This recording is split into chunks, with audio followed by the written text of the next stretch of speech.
Entonces, yo ya he hablado mucho. Es el turno de los expositores. Erika, la sala es tuya. Bienvenida y adelante. Bárbaro, muchas gracias. Gracias por la invitación. Y bueno, esperemos poder aportar el conocimiento y evacuar la mayor cantidad de dudas que tenga. Bien, voy a iniciar la presentación.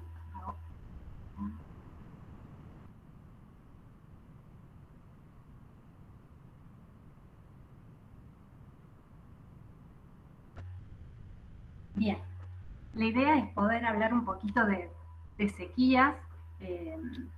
Yo comencé mis estudios allá por el 2009, 2010, cuando estábamos atravesando una sequía importante acá en la provincia de Córdoba.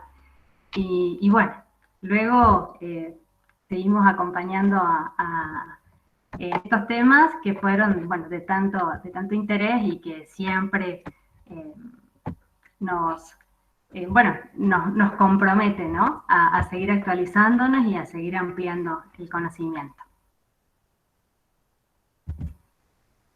La idea de hoy es poder abordar un poco algunos conceptos vinculados a sequía, los problemas que esta trae asociada, bueno, las metodologías que se están utilizando actualmente para detectarlas, contarles un poquito de los estudios que tenemos en Argentina y bueno, y finalmente que Gastón nos pueda exponer todo lo que ha avanzado vinculado a la cuenca del Paraná.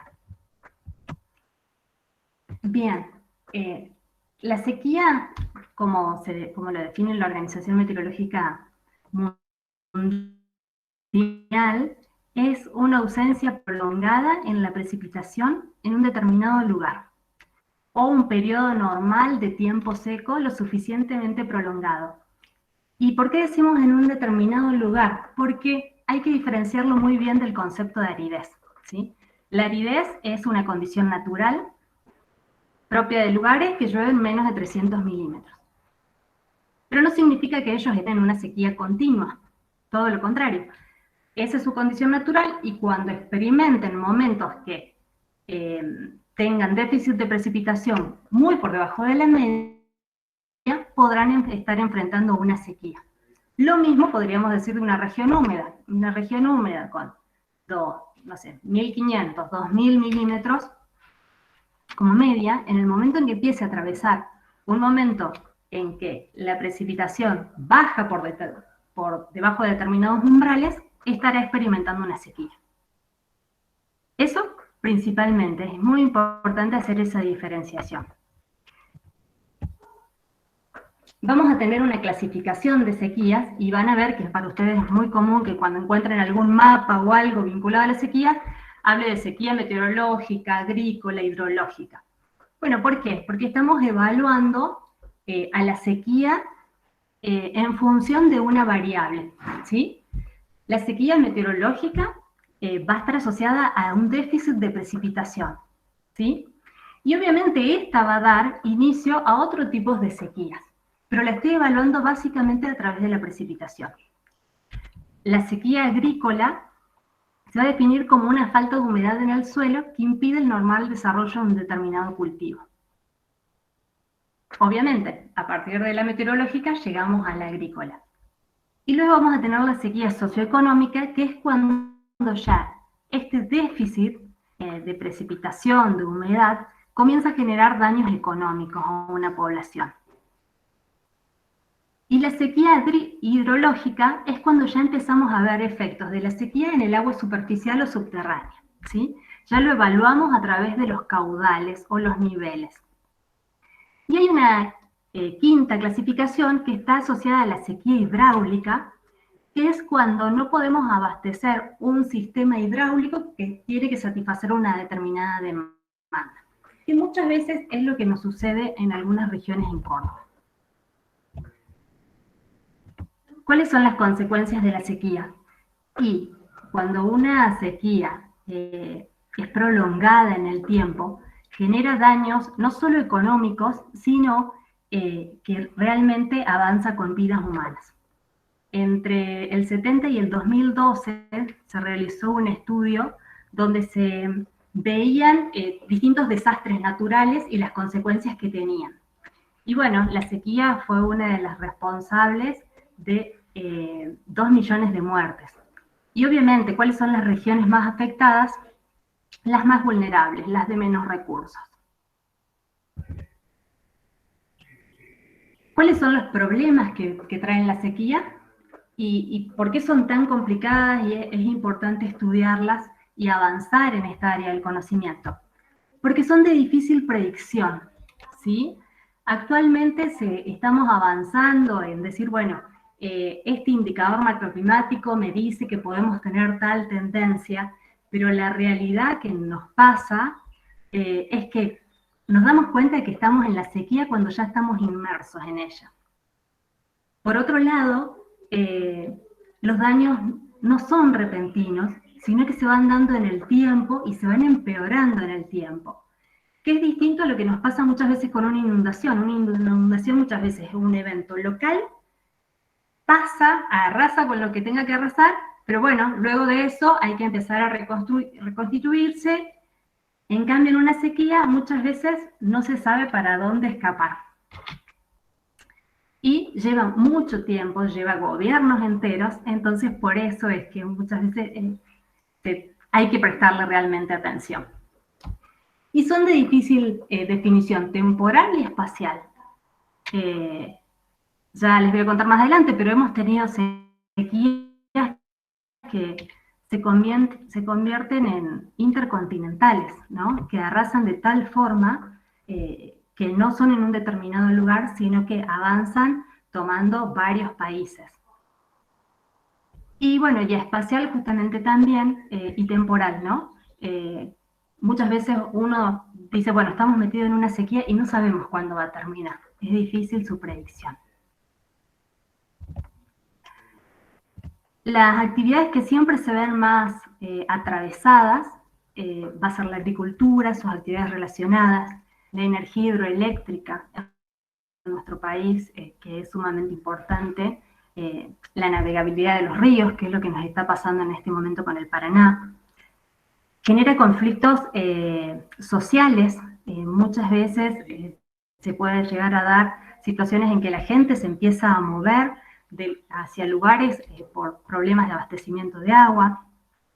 La sequía fue responsable en parte el año pasado de los incendios. Y con respecto a la salud, constituyen las primeras causas para malnutrición, hambruna, y genera una desigualdad social, ¿sí? Se va a ver los que pueden acceder y los que no al agua. Y obviamente esto viene afectado también con la calidad que tenga la misma.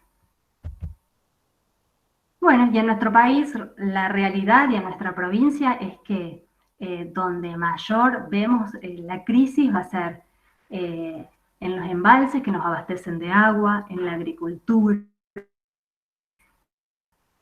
la energía hidroeléctrica van a ser las más golpeadas.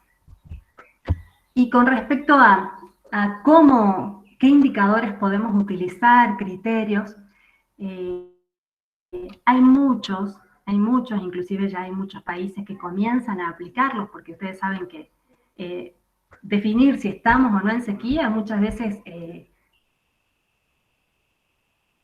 ayuda a todos los que sean inversores o que estén trabajando en el campo, de poder tener seguros, ese tipo de cosas, o para dar subsidios a determinados grupos.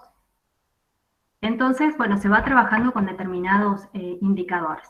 Cada uno de los indicadores está en función de variables, por eso es tan importante el medir, el tener datos. Entonces vamos a tener indicadores que pueden ser meteorológicos a partir de precipitaciones o hidrológicos, agrícolas, hidrológicos muy asociados a los caudales. Cada uno de estos indicadores tendrá sus ventajas y desventajas, pero lo más importante es que uno pueda contar con datos, ¿sí? Actualmente contamos con datos de estimaciones de precipitación a través de radares, satélites, pero sí o sí hay que calibrarlo con datos in situ. Por eso la importancia de tener una historia en las mediciones. Y para definir cualquier índice necesitamos por lo menos una serie de 30 años, que no es poco. Y bueno, ¿y por qué era tan importante para nosotros poder estudiar las sequías en Argentina? Bueno, la realidad es que nuestro país tiene el 69% de su territorio con características áridas y semiáridas, ¿sí? Somos el mayor de Sudamérica. Esto que ven por ahí en amarillito, marroncito, bueno, habla de nuestra región que sufre de características áridas y semiáridas. Córdoba es una región semiárida. ¿Esto qué significa? Y bueno, que tenemos un recurso que es limitado en el espacio y en el tiempo. Nosotros no contamos con agua todo el año, tenemos un año hidrológico donde nuestros mayores excesos, nuestras mayores precipitaciones la tenemos, por lo menos acá en Córdoba, de agosto, octubre hasta abril últimamente, pero el resto del tiempo tenemos precipitaciones por debajo de los 30-40 milímetros. Entonces, realmente no nos sobra el agua como región, y menos como país. Y por otro lado, estamos teniendo una demanda creciente, ¿sí? Argentina tiene uno de los porcentajes más altos de urbanización a nivel Latinoamérica. Entonces, tenemos una oferta limitada y una demanda creciente. Entonces, es importante saber de qué pasa si enfrentamos una sequía. ¿La hemos enfrentado? ¿No la hemos enfrentado? Y si ya la tuvimos, ¿de qué características es? ¿Y estamos en la misma condición de hace 40, 50 años para enfrentar una sequía cuando nuestra población se ha multiplicado o triplicado? Bueno, esa era alguna de las respuestas que a nosotros nos interesaba dar en ese momento. Bueno, y en nuestro estudio, una de las metodologías que eligió fue a través del análisis de sucesiones y poder realizar una cuantificación de las sequías y dar características de estas a través de las series de caudales. ¿Por qué nos fuimos con los caudales? Porque, bueno, ya existían estudios antecedentes de sequías meteorológicas, donde podíamos ver de alguna forma que se contaban con datos, pero bueno, la sequía meteorológica evalúa muy a nivel puntual. En cambio, cuando evaluábamos la sequía hidrológica y estábamos viendo el comportamiento de una cuenca, podíamos ver realmente qué pasó en un sistema complejo. Y bueno, una de las metodologías a la cual nos pareció como más completa fue el análisis de sucesiones. ¿En qué consiste este análisis de sucesiones? Es bueno, a partir de una serie histórica de caudales, es poder clasificar año a año cómo fue el comportamiento de ese caudal tomando un determinado umbral, ¿sí? Que vendría a ser una demanda. Ese umbral, bueno, puede ser una variable estadística como la media, la mediana, la moda, un percentil, y en nuestro caso utilizamos una probabilidad de excedencia. Utilizamos una probabilidad de excedencia del 60-70%, es decir, los caudales que son igualados o superados el 70% dentro de una serie histórica, eso lo definíamos como variable umbral. A partir de ahí decimos que hubo o no hubo sequía. ¿Por qué utilizamos este valor? Y bueno, porque la selección de un valor de demanda ligado a una probabilidad de excedencia de la serie de oferta permite uniformizar las condiciones de sequía en una región climatológicamente no homogénea. Entonces nos iba a permitir comparar no solo nuestras regiones en Córdoba, sino poder ampliar nuestro estudio al resto del país. ¿Qué podíamos ver nosotros con esta identificación de sequías? Y bueno, nos permitía ver dentro de la serie la duración de la sequía, es decir, cuántos años representa una sequía estándar en la región, cuándo inicia, cuándo finaliza, su intensidad, es decir, cuál fue el máximo déficit que tuvo que enfrentar la cuenca, la magnitud, cuál fue el volumen de agua con el cual no se dispuso durante toda esa sequía, y de alguna forma estas son herramientas que permiten luego decir, bueno, esta fue la sequía de mayor intensidad, para lo cual tenemos que estar preparados para enfrentar. O esta es la magnitud de una sequía de tantos años. Bueno, nos puede dar herramientas para pensar en un trasvase de cuenca, en cuánto tengo que reducir mi demanda para realmente poder ajustarme a esa condición. Y bueno, a partir de eso, con todas estas herramientas, hicimos nuestro primer caso de aplicación en Argentina. Y en Argentina nosotros arrancamos nuestro estudio en Córdoba. Cuando yo empecé a estudiar, estábamos atravesando una sequía complicada, 2009-2010. Y bueno, cuando empezamos a ver algunos resultados, nos llamó la atención y dijimos, bueno, vayámonos un poquito más al norte a ver qué está pasando, porque vemos que habían sequías realmente muy importantes y que tomaban toda una provincia, que tomaban cuencas cercanas. Y bueno, fue así que se extendió a todos los lugares donde conseguimos datos. Obviamente este fue un trabajo extenso que fuimos realizando con diferentes tesis dentro de la facultad y de un grupo importante. Bueno, todas estas cuencas tenían características distintas, o sea, fíjense que está el Paraná, que tiene un área de 2 millones de kilómetros cuadrados, y nos vamos a la cuenca del Anizacate, que tiene 400 kilómetros cuadrados. Había una gran diferencia. Pero bueno, todas eran realmente, tenían series ricas en cantidad de años, que nos permitía realmente, dentro de la historia de nuestros recursos hídricos, poder cuantificar qué había pasado. Y bueno, es así que en Córdoba teníamos series desde el año 26, y bueno, nos pareció significativo y rico poder ver qué había pasado. Y bueno, es así que cuando hicimos la primera parte del estudio en Córdoba, nos topamos que habíamos tenido sequías muy importantes, significativas en cantidad de años, y que en los sistemas más importantes que habíamos analizado, que era la cuenca de aporte a embalse, de la Mochita, la cuenca de aporte al embalse Los Molinos, que es la cuenca del Saná, es Los Molinos, digamos, y la cuenca de aporte al embalse San Roque, que le llamamos la cuenca del Suquía, veíamos que habíamos tenido sequías en los mismos periodos de tiempo.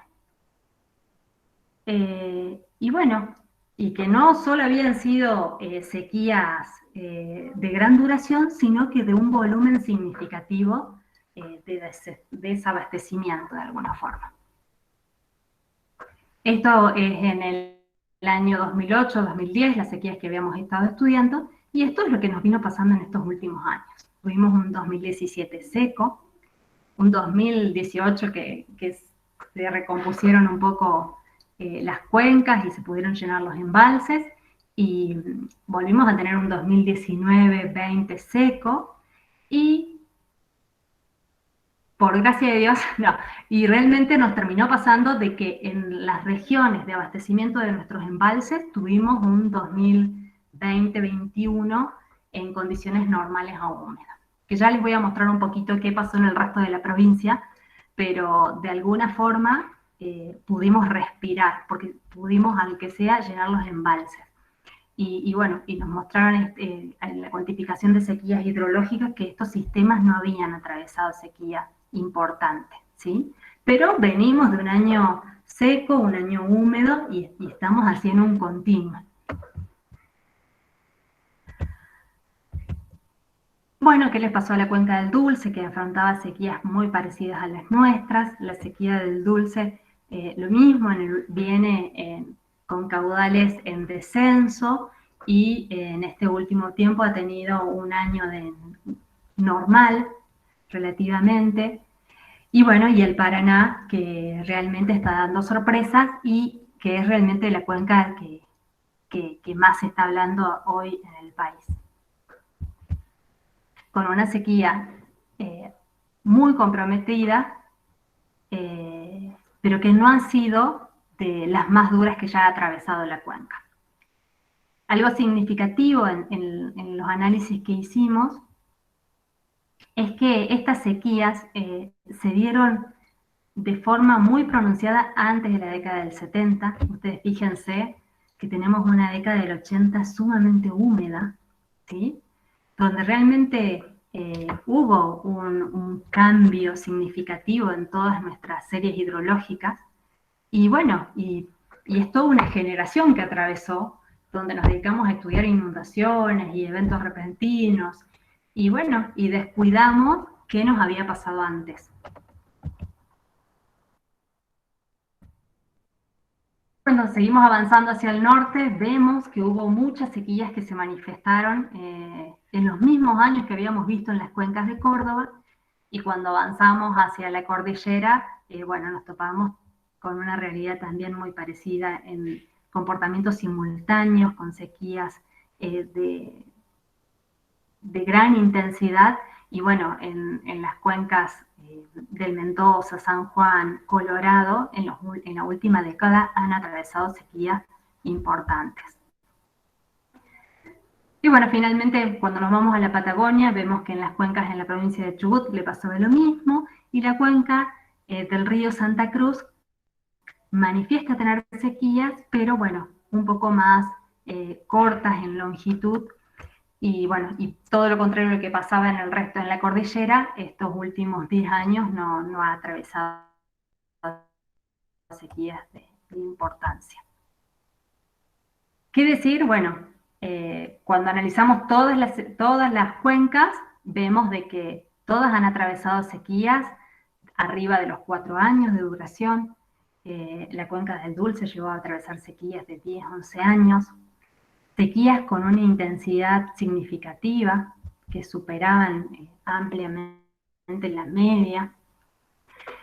Y algo que nos llamó la atención es que para la mayoría de las cuencas, las sequías terminaron siendo las más largas, se dieron antes de los 70, en la mayoría de los sistemas. Su magnitud fue complicada para la mayoría de los sistemas antes de los 70. Es decir, que contamos con antecedentes de sequías que comprometieron a las cuencas. Y bueno, finalmente, para poder hacer una comparación, hicimos un análisis espacial y temporal de las sequías, donde lo que fuimos fue caracterizando año a año cómo fue el comportamiento hidrológico. Y es así que decíamos, bueno, tal año, según el caudal que pasaba por el sistema, lo definíamos, si fue húmedo, muy húmedo, normal, seco y muy seco, en función de determinados umbrales. Y es así que en la primera parte del estudio llegamos a ver, si acá ven, los colores amarillitos son los años en que hemos tenido sequías, entre seco y muy seco, anaranjadito y muy seco. Y cuando vamos a los colores más azules, fueron años húmedos, blancos normales, y los grises que no teníamos datos. Cuando analizamos las cuencas, digamos, en el norte de nuestro país, sin tomar la Patagonia, identificamos sequías que habían tomado toda la región en la década del 30, 40 y 60.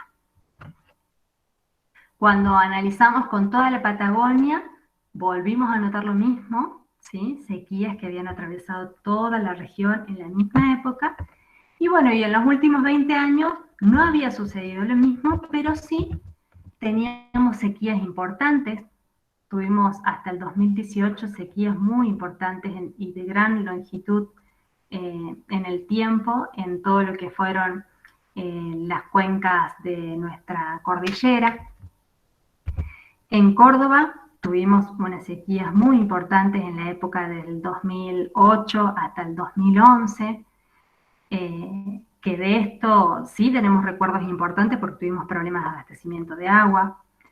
Y bueno, y esto es lo que nos vino pasando en estos últimos años, ¿sí? Tuvimos un 2017 complicado, un 2019 complicado, y un 2020 que no demostró ser más complicado, pero fue muy puntual, donde tuvimos precipitaciones. Y bueno, y la cuenca del Paraná, que es la que viene atravesando ya una sequía de hace 2 o 3 años. Bueno, en estos últimos tiempos comenzamos a estudiar también las sequías pluviométricas, y bueno, identificamos cómo toda nuestra provincia tuvo años muy difíciles. Esto fue lo que nos terminó ocurriendo el año pasado. Una provincia atravesada por una sequía meteorológica. Cuando analizamos los déficits de precipitación, coincidían las zonas con mayor déficit con las zonas que habían sufrido mayores incendios en la zona, o sea que el haber atravesado muchos días en precipitación fue significativo para el sistema.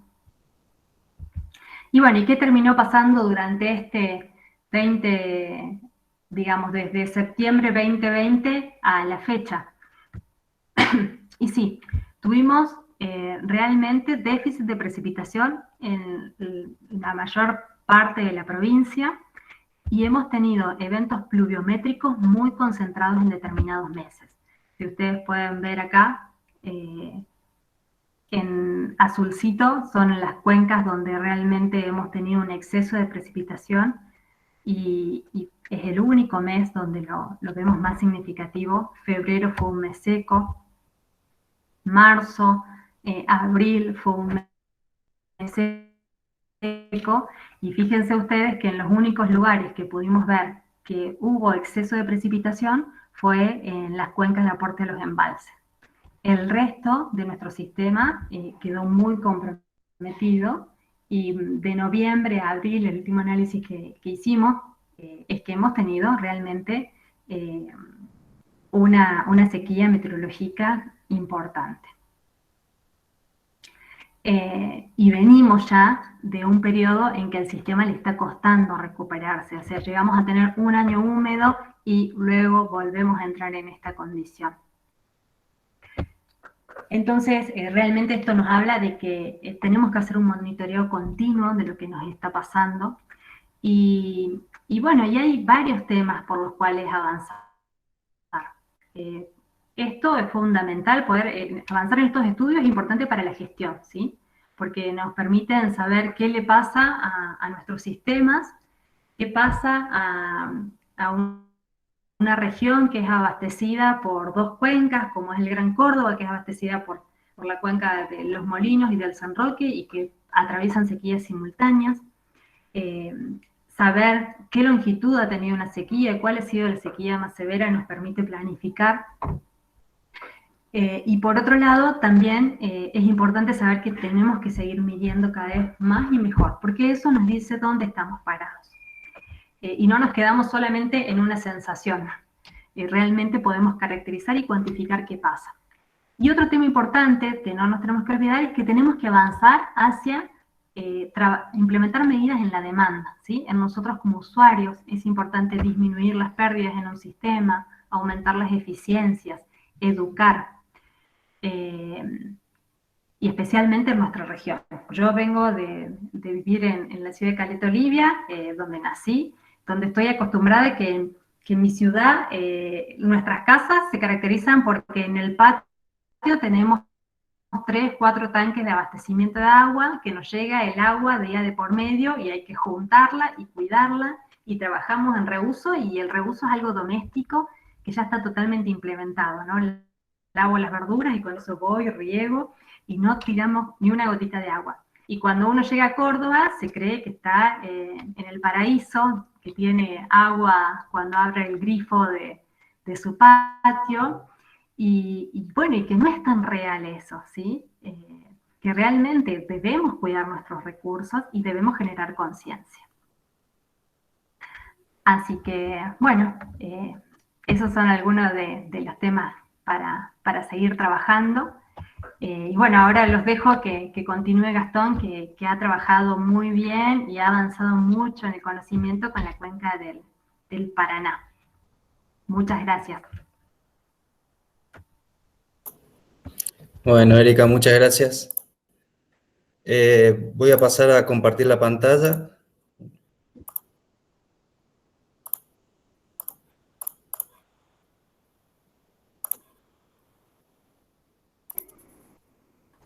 Si me pueden confirmar que se esté viendo.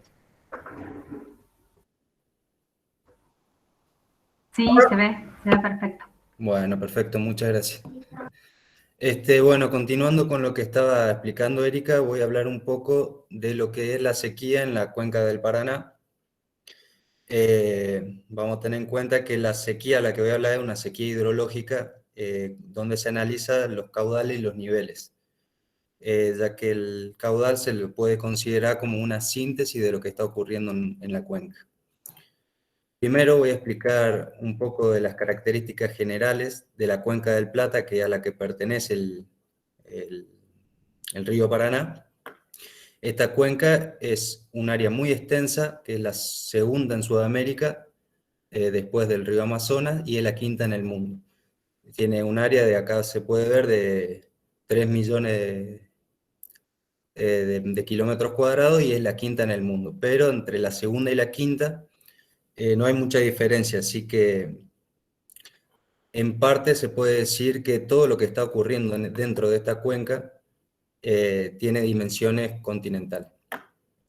Los ríos principales son el río Paraguay, que la estoy marcando aquí, el río Paraná, que comienza en el área de Brasil, va extendiéndose hasta su confluencia con el río Paraguay en la zona de Corrientes, y luego va bajando hasta su confluencia con el río Uruguay para formar lo que sería el río de la Plata.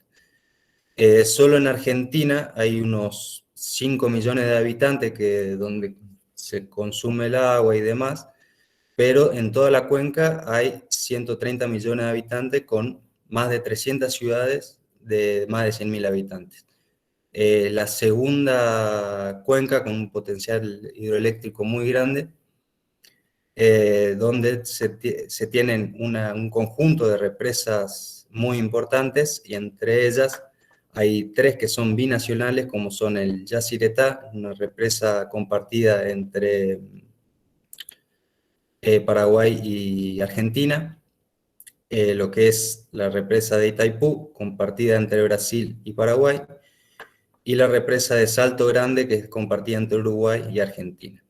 Dentro de esta cuenca se tiene una economía muy diversificada, donde el 70% del PBI de los 5 países se producen dentro de esta cuenca.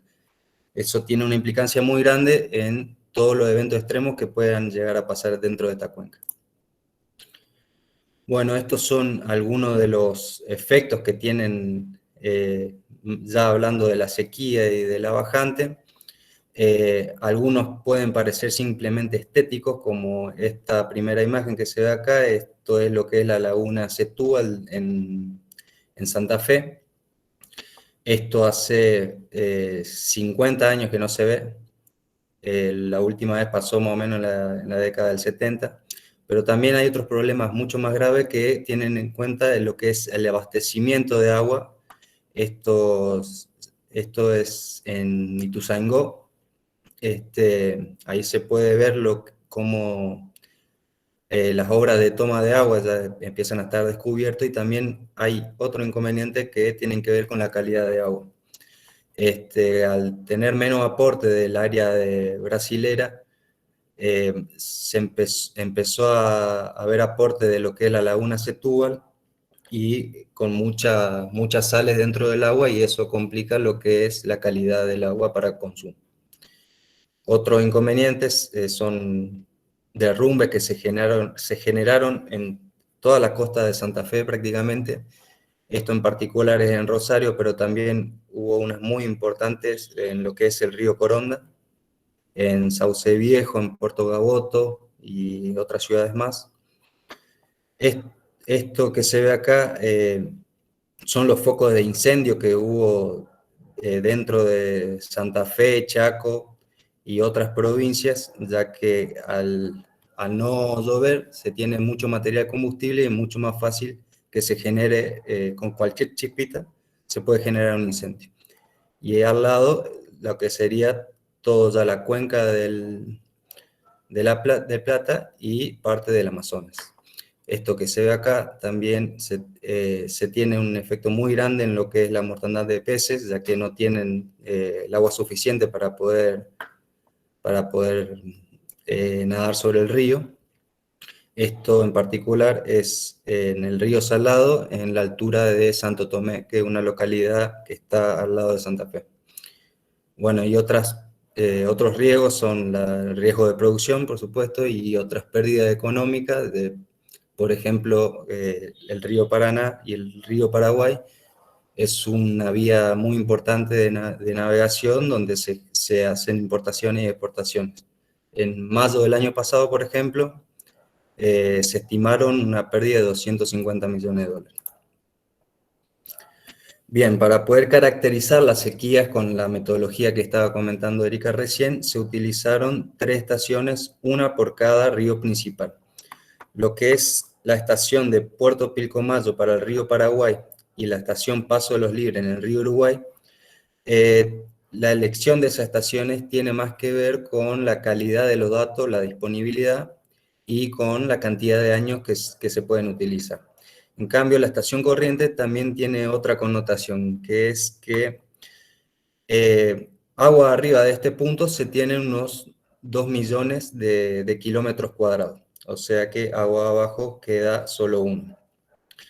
Y otra cuestión importante es que las precipitaciones son más grandes en la parte alta del centro de Brasil y Paraguay, que está del orden de 1.600, 1.800 milímetros por año, mientras que agua abajo es menor. Así que todo lo que esté pasando agua de abajo tiene que ver fundamentalmente con lo que pasa en este punto.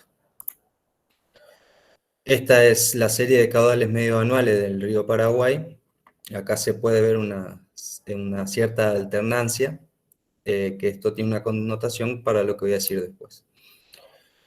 Acá en la serie de caudales de medio del río Paraná, en la estación Corrientes, acá dividí el año en el 1970. Esto, si me permiten, también voy a poner una figura de lo que son las alturas mínimas en la estación de Corrientes. Acá se puede ver más claramente cómo a partir del año 70 se tuvo un periodo húmedo. Hubo un periodo donde hubo un 10% más de lluvias durante varias décadas. Entonces, todas las bajantes que se tenían, puede decirse que se tienen 2 comportamientos distintos antes del 1970.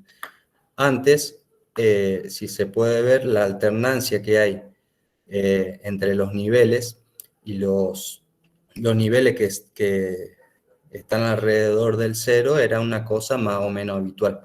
Eso provocó que nos hayamos desacostumbrado a estas bajantes que anteriormente del 70 eran muy comunes dentro de lo que es el río Paraná. Entonces, muchas de las herramientas que utilizamos se necesita una serie estacionaria, es decir, que no se modifiquen, y muchas veces se utilizó solamente esta parte para hacer diseños de infraestructura hídrica. Algo parecido pasa con lo que es el río Paraguay. Acá ya analizando la sequía a partir del método de sucesiones, se puede ver, imagínense que esta línea es una línea que divide los caudales normales y los húmedos y muy húmedos, y lo que está por abajo es todo déficit.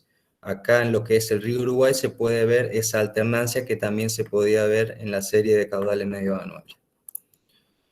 Para la estación Pilcomayo ya tiene un comportamiento totalmente distinto. Fíjense que la mayoría de los extremos es mucho más persistente en el tiempo, acá, tanto para sequías como para inundaciones. Y eso es muy importante para después lo que es la restitución del río. Lo que es el Paraná, se tiene una situación intermedia entre las dos, pero tiene un comportamiento más similar en lo que es el río Paraguay. Haciendo un análisis espacial y temporal, se puede ver una de las características de la sequía que también comentaba Erika, que cuando ocurren y son extremas, raramente ocurren en una pequeña región. sino que fíjense que en el 44 y en el 69 se tuvo sequías en prácticamente toda la cuenca, que es lo que está justamente pasando ahora. No solamente tenemos sequías en lo que es el río Paraguay y el Paraná, sino también en la parte de Chile y al sur de la provincia, el río Chubut, el Himalaya y demás. Bueno, y eso también va a tener que ver con lo que estaba diciendo anteriormente, de poder restituir los caudales de los ríos.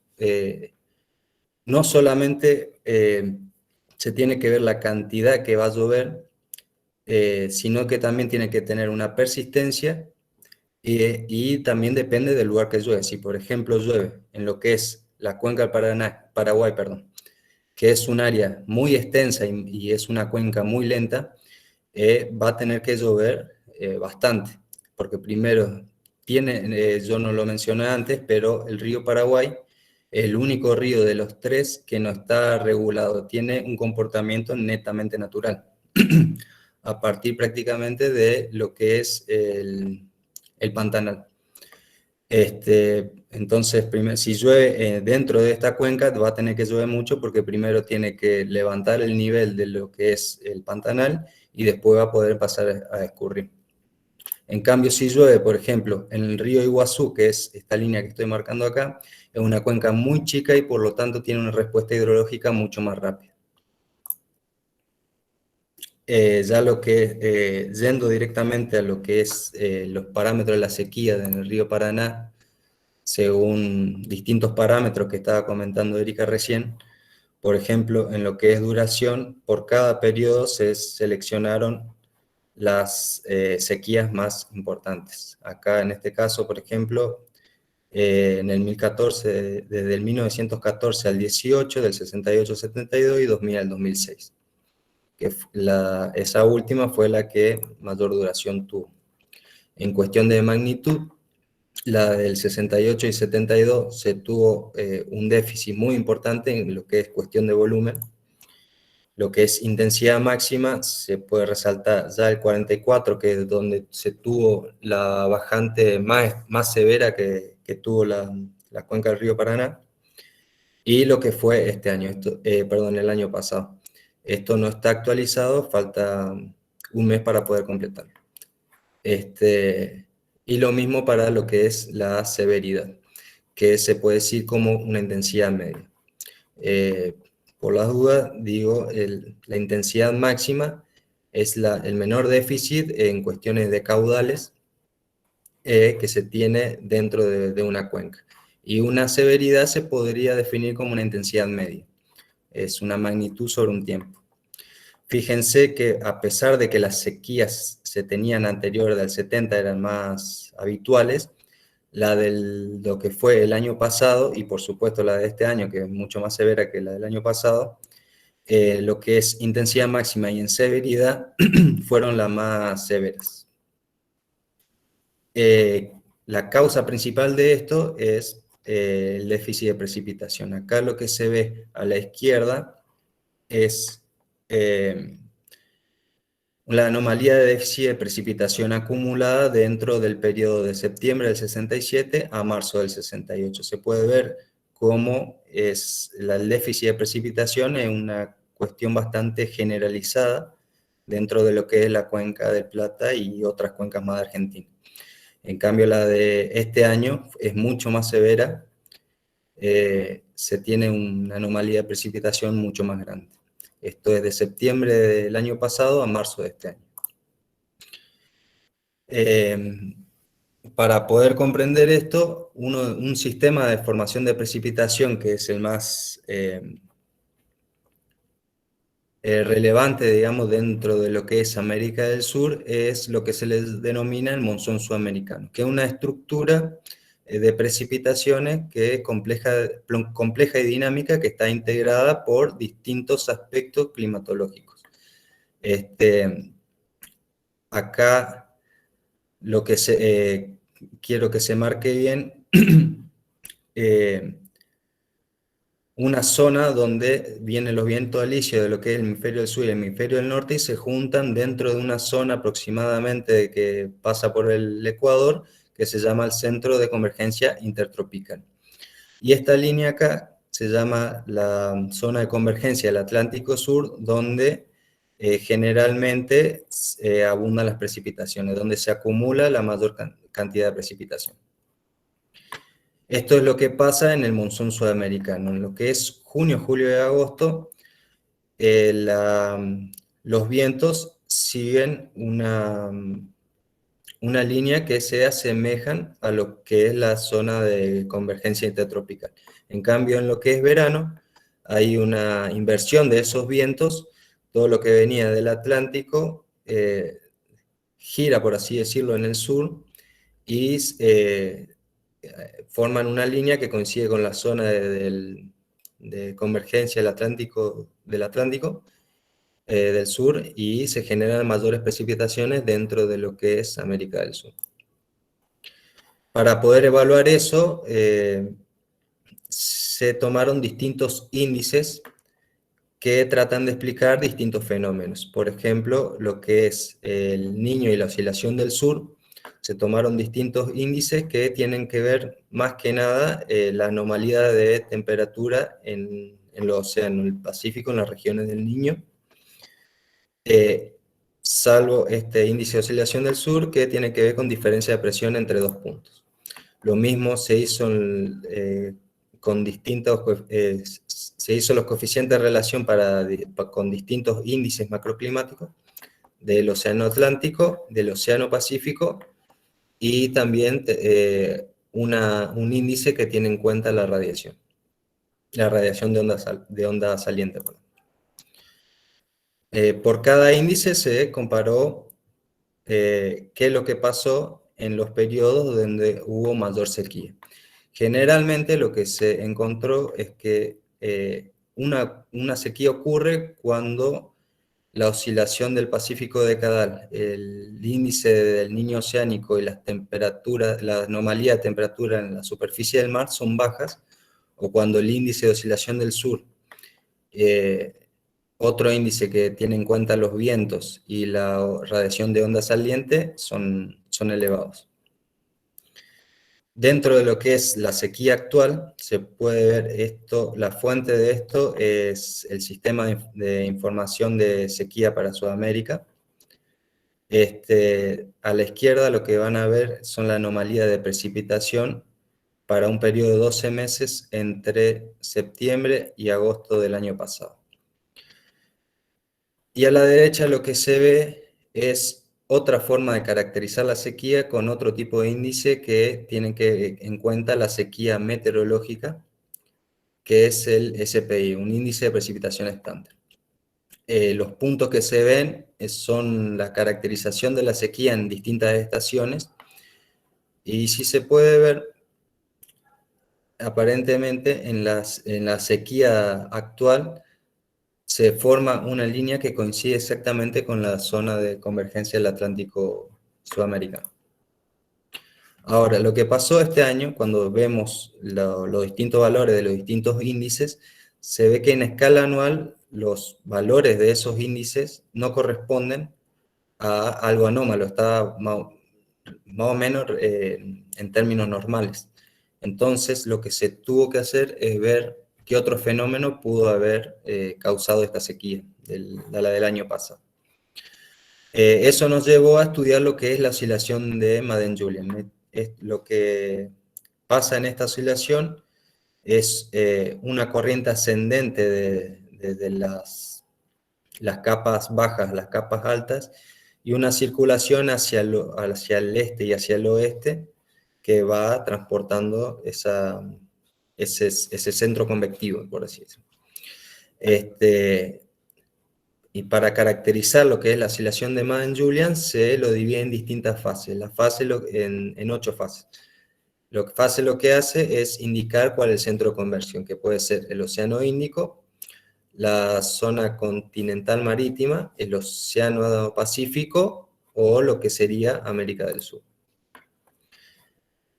Eso se plasma en una matriz donde se dibuja una línea negra que lo que marca es la intensidad de la oscilación de Madden-Julian. Cuando está en el centro, no es posible definir alguna fase. Pero mientras más intensa, más se aleja del centro, más intensa la oscilación de Madden-Julian. Eso tiene una repercusión en las precipitaciones prácticamente desde África hasta Sudamérica. Fíjense que cuando está dentro de una fase 5 y es intensa, generalmente significa un déficit de precipitación. Eso fue exactamente lo que se vio cuando se vio la intensidad de la oscilación de Madden-Julian, fundamentalmente en noviembre y en enero, que es cuando generalmente más llueve en nuestra región. Entonces, lo que llegamos a concluir es que la oscilación de Madden-Julian estuvo regulando lo que son los otros fenómenos que también caracterizan una sequía, o una falta de precipitación o un aumento de precipitación. Si comparamos desde septiembre del 2019 a mayo del 2021, acá se graficó dos índices en particular, y se vio qué es lo que estaba pasando en la oscilación de Madden-Julian en ese periodo. No lo dije, pero el índice ONI, el índice del niño,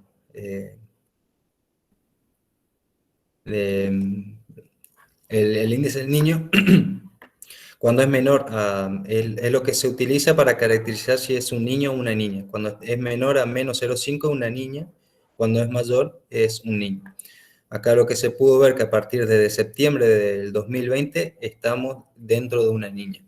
A partir del mes pasado recién se está saliendo, está en una fase neutra, pero todo puede indicar que no es seguro, pero podemos llegar a volver a una fase de la niña.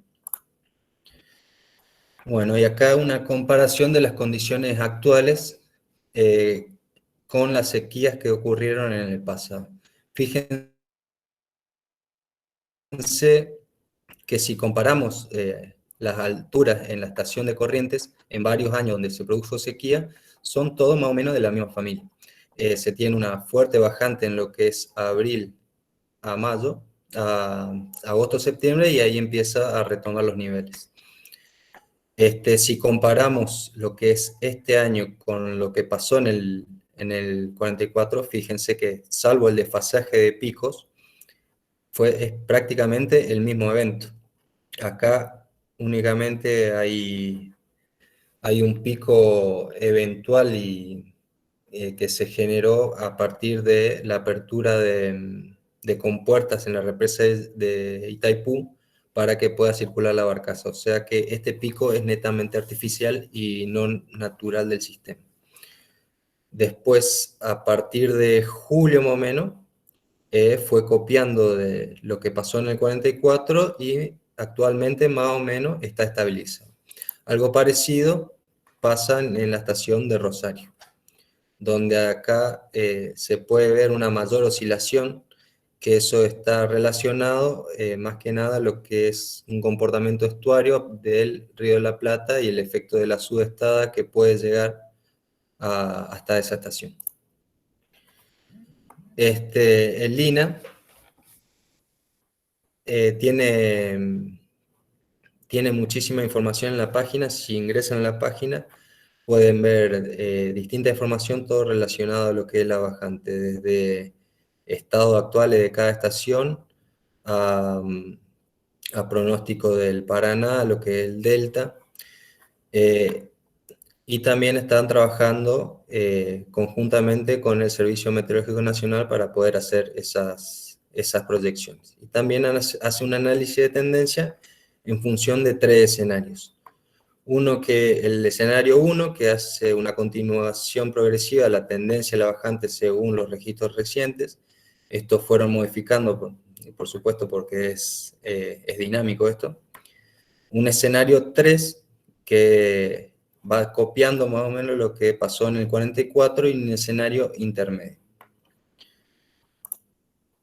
Bueno, como conclusión, el régimen de escurrimiento del río ha sufrido modificaciones notorias a partir de la década de 70 por distintas alteraciones que se denomina como cambios globales. No solamente lo que es variabilidad de cambio climático, también tienen en cuenta todo lo que ha pasado dentro de la cuenca.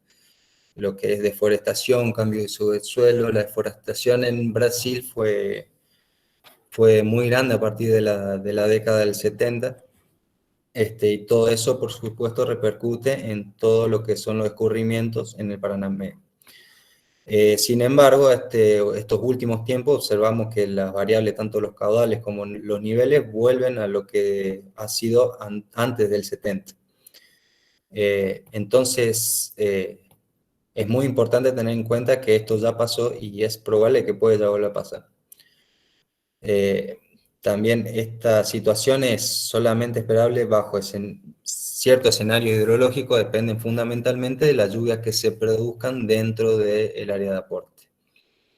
Y ya teniendo en cuenta más para monitoreo, hay ciertos indicadores que son, se puede decir, más importantes que otros, pero se puede decir que el ONI, para caracterizar lo que es el Niño o la oscilación del sur, y la oscilación de Madden-Julian, se tienen que ir observando y monitoreando para saber qué puede llegar a pasar en algún futuro. Bueno, eso es todo. Muchas gracias.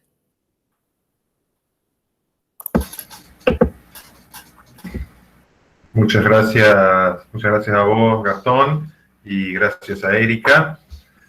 Entonces, a partir de ahora, podemos pasar a charlar acerca de preguntas, inquietudes o comentarios que tenga el público.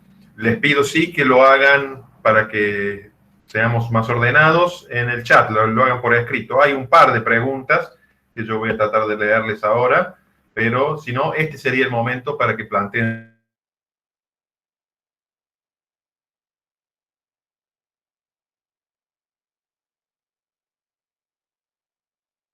chat, que ya están planteadas. Bueno, hay una que creo que está parcialmente respondida, pero la planteo tal cual está allí. Relación de estos eventos con el cambio climático global, nada menos que eso, pregunta. Está abierta la discusión si alguien quiere responderla.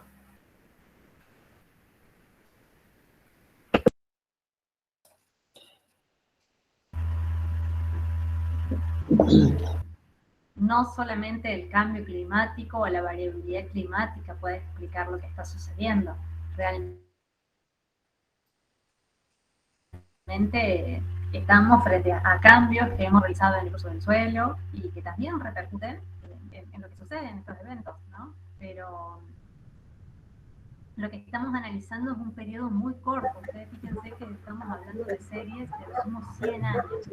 Entonces, es difícil poder realmente, con un periodo tan cortito, dar una explicación y decir que es el cambio climático o es la variabilidad climática.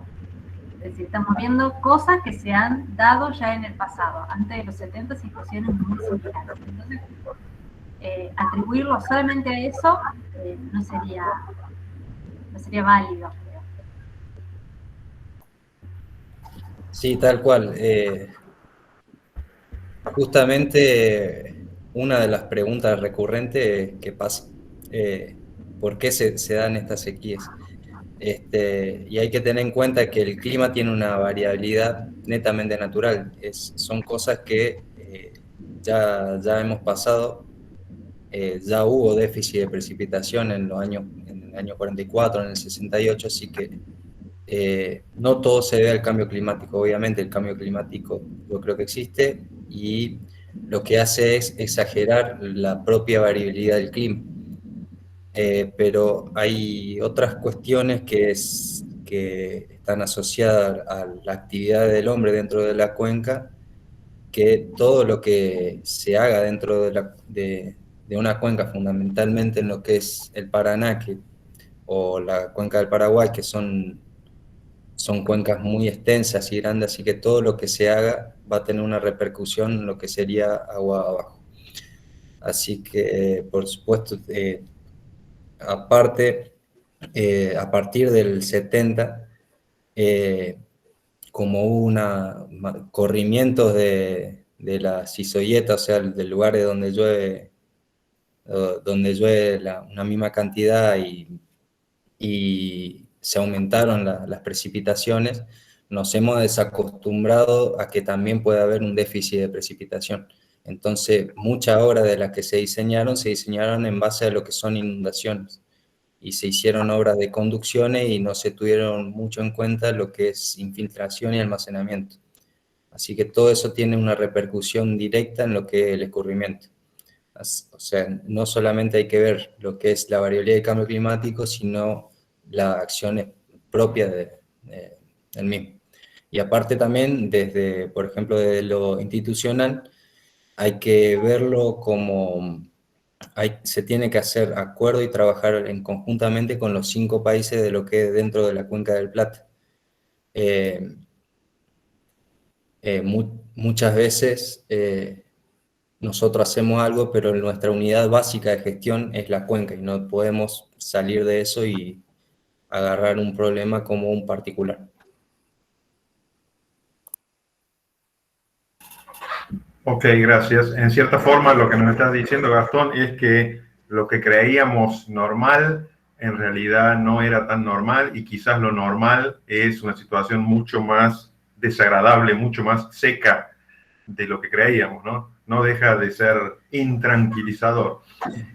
No, sí es posible. Lo que hay que ver si ese periodo húmedo fue algo de un cierto periodo nomás, si fue esporádico o si se va a sostener en el tiempo nuevamente. Nadie sabe lo que va a pasar de acá a un par de años, digamos, pero sí hay que, toda la planificación que se hagamos tienen que tener en cuenta todos los extremos, no solamente lo que es inundación. Ok. Aquí Georgina pregunta si hay estudios que permitan cuantificar específicamente el impacto de la deforestación sobre las sequías. Bien, si me permitís, hay un estudio de Tucci de Brasil del año 2007, donde concluyó que hubo un 10% más de precipitación dentro de lo que es la cuenca del Paraná en la parte de Brasil, pero los escurrimientos aumentaron un 40%. Eso quiere decir que no solamente, está bien, llovió más, pero todas las acciones que fundamentalmente lo que es la deforestación implicaron en el escurrimiento del agua. Ok. Escurrimiento, estamos hablando de que llovió más, pero el escurrimiento fue mucho mayor que lo que llovió de más, y que escurrió rápidamente, de eso estamos hablando. Exactamente. Ok. Aquí Pablo nos pregunta, hablando de la provincia de Córdoba, nos pregunta sobre qué organismo fue el que planteó construir un canal para traer agua desde el río Paraná a Córdoba. No tiene que ver exactamente con la charla, pero indirectamente sí. Y bueno, pregunta qué opinan ustedes sobre ese proyecto.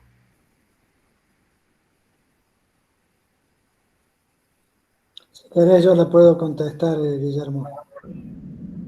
Bueno, adelante. Bueno, felicitaciones Gastón y Erika, muy buena charla. Y en particular a la pregunta esta, es el Ministerio de Servicios Públicos quien en uso de sus facultades y competencias y responsabilidades planifica el ritmo y régimen de inversiones, sobre todo para atender demandas futuras de agua.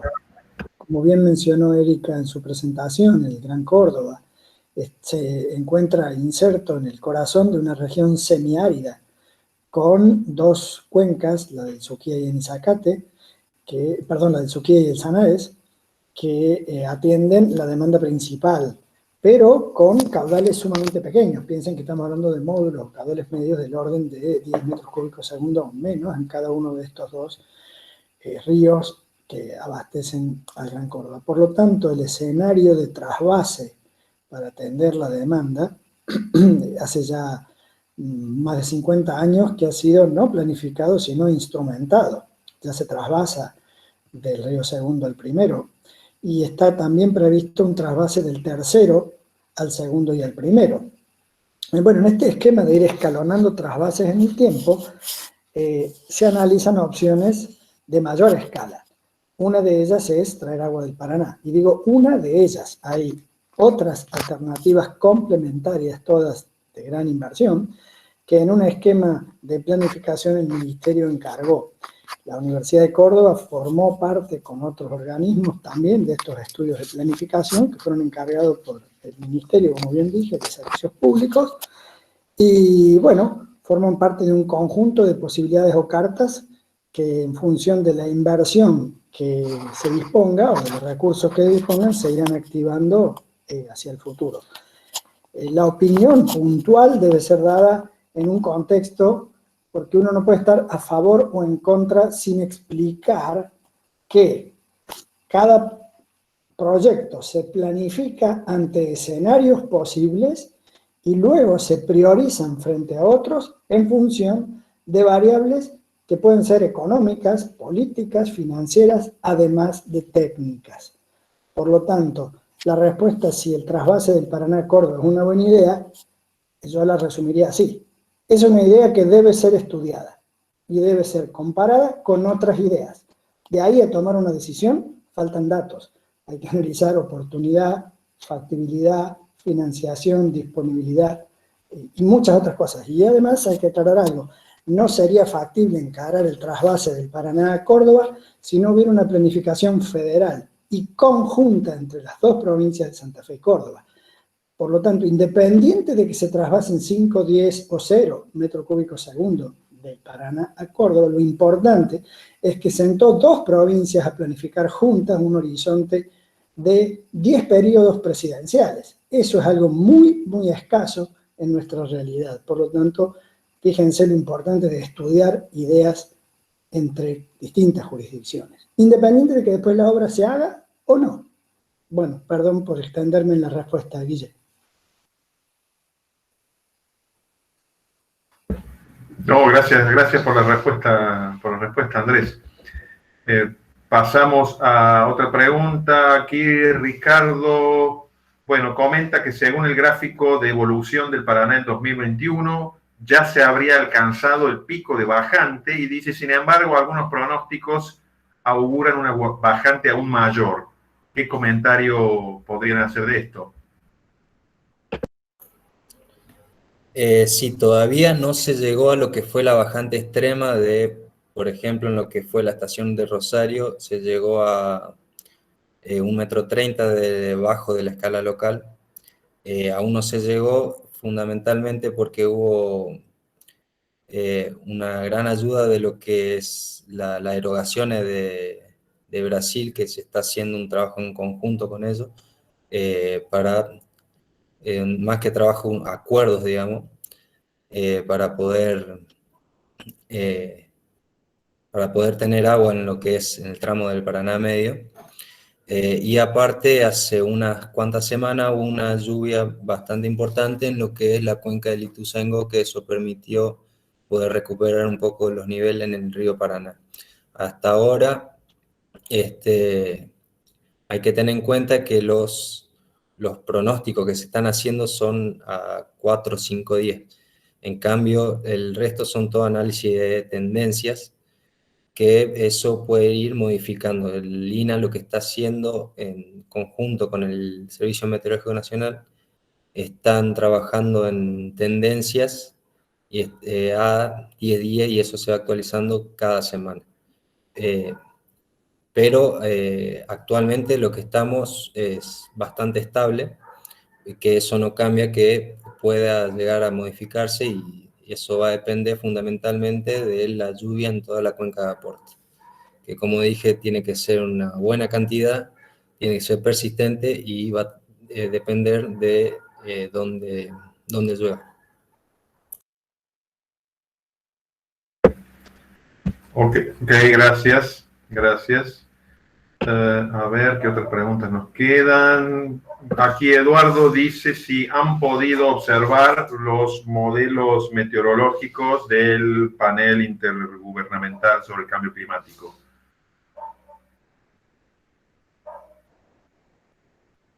No, yo la verdad no los pude ver. Ok. No, tampoco, no los he seguido. Ok, bueno, pasamos a... De todas formas, si me permití un comentario, lo que sí veo constantemente es los pronósticos del Servicio Meteorológico Nacional que tiene pronósticos trimestrales y hasta noviembre la situación no cambia mucho. Son casi toda Argentina, se sigue manteniendo esa tendencia que va a llover por debajo de lo normal. Ok, gracias. Bueno, aquí Pablo, que es la persona que recién preguntó sobre el canal, el proyecto del canal, y por lo tanto esta pregunta quizás sea también de nuevo para Andrés, pregunta qué caudal se propone traer desde el Paraná en el proyecto y si se estudió el impacto ambiental y energético que eso tendría. Entiendo que eso está en estudio, en proyecto. No sé, Andrés, si estás por ahí, si querés decir algo acerca de qué caudal se propone.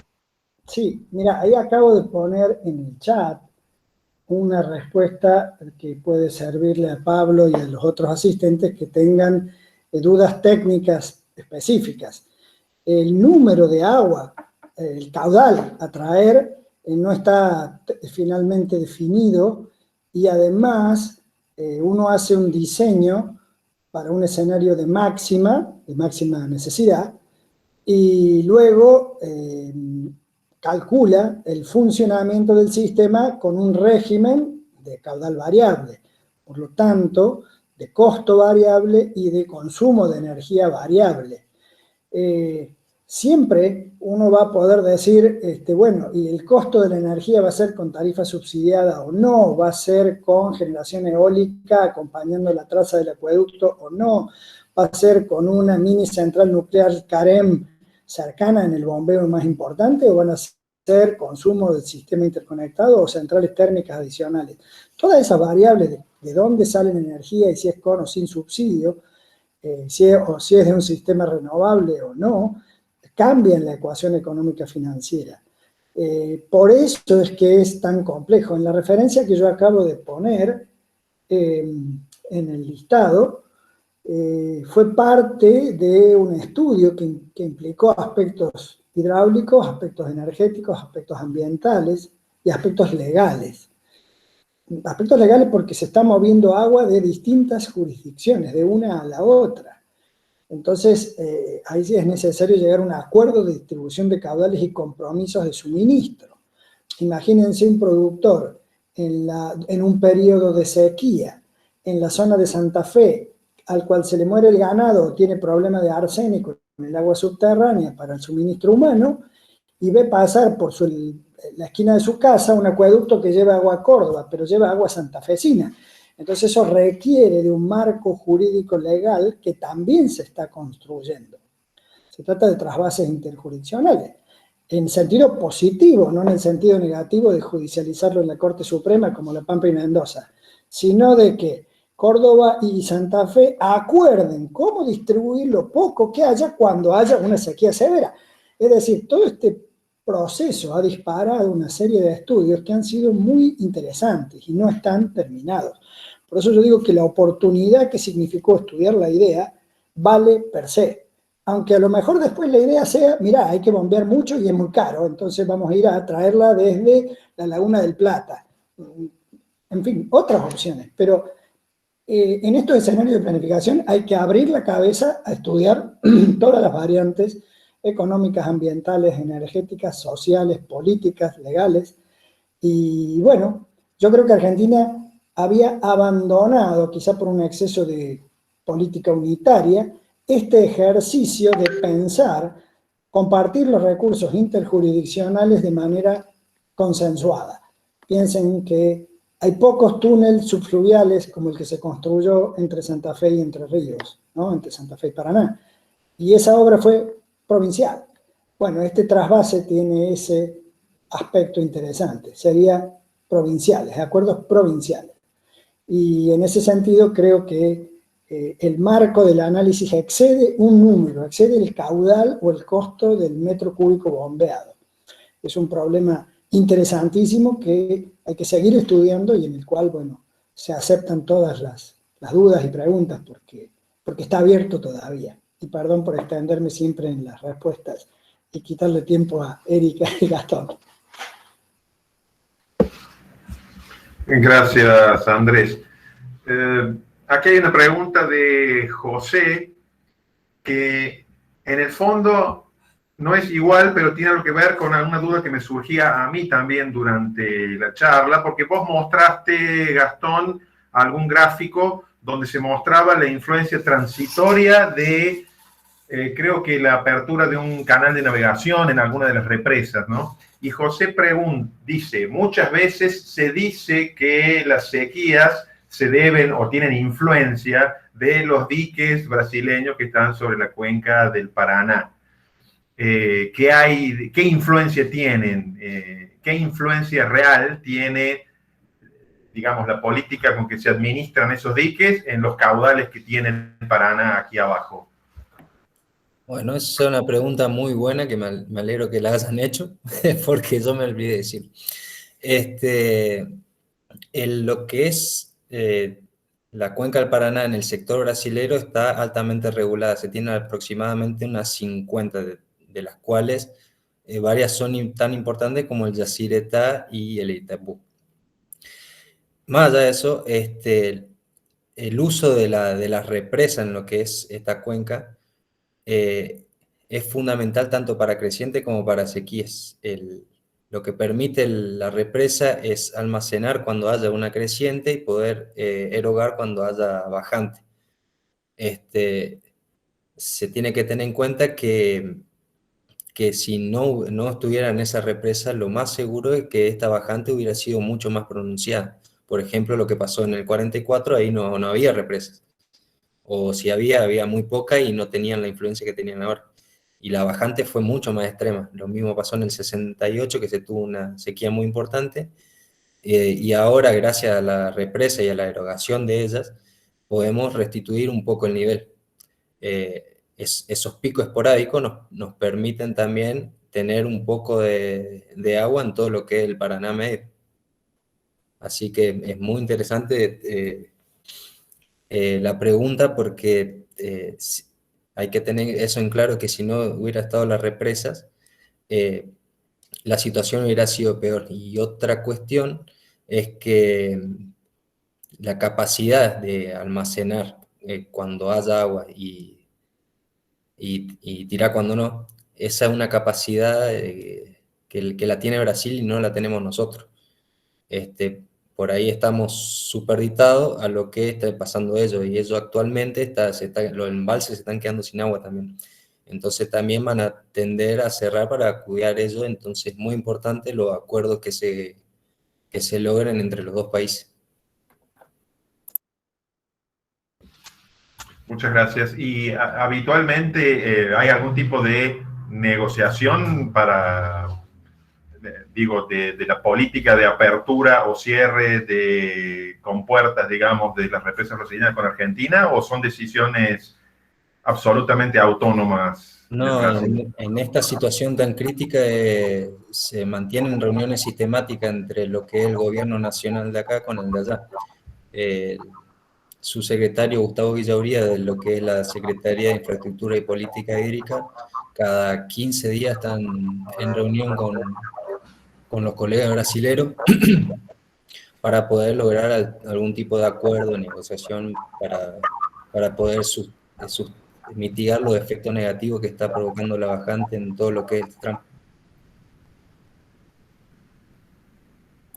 Ahí, Guillermo, si vos quieres, yo agrego, con el permiso de Gastón, que Argentina y Brasil tienen algunos muy pocos acuerdos firmados, como por ejemplo los que se hicieron en referencia a la presa de Itaipú, sus efectos aguas abajo y las cataratas del Iguazú.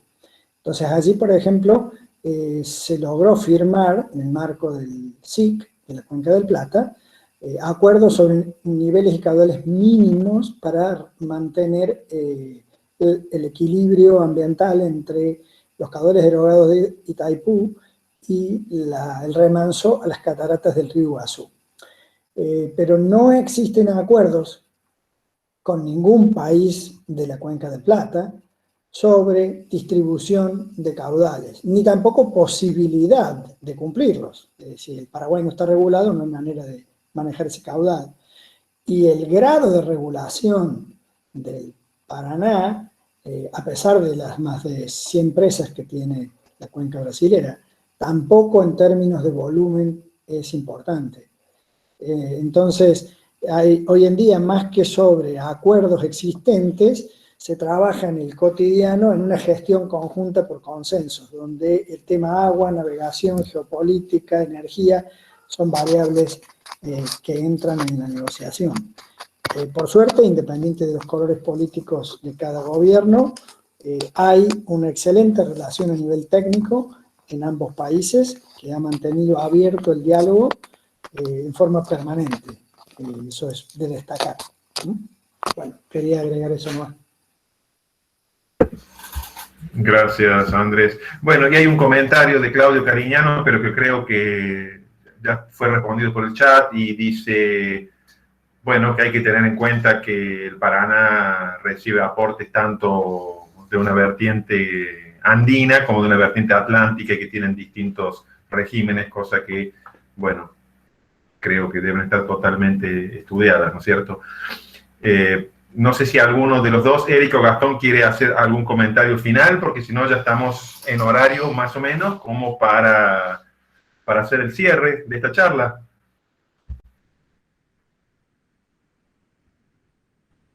No, básicamente agradecerles la invitación y bueno, hay mucho material publicado.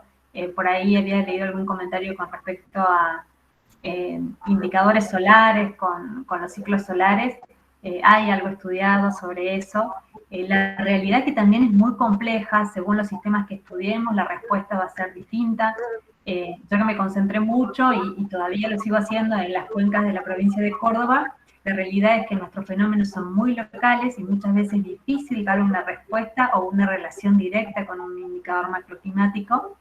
Y bueno, con el Paraná, con algunos sistemas sí se encuentran y se han encontrado relaciones a nivel bidecadales que sí tienen un comportamiento muy parecido a las manchas solares.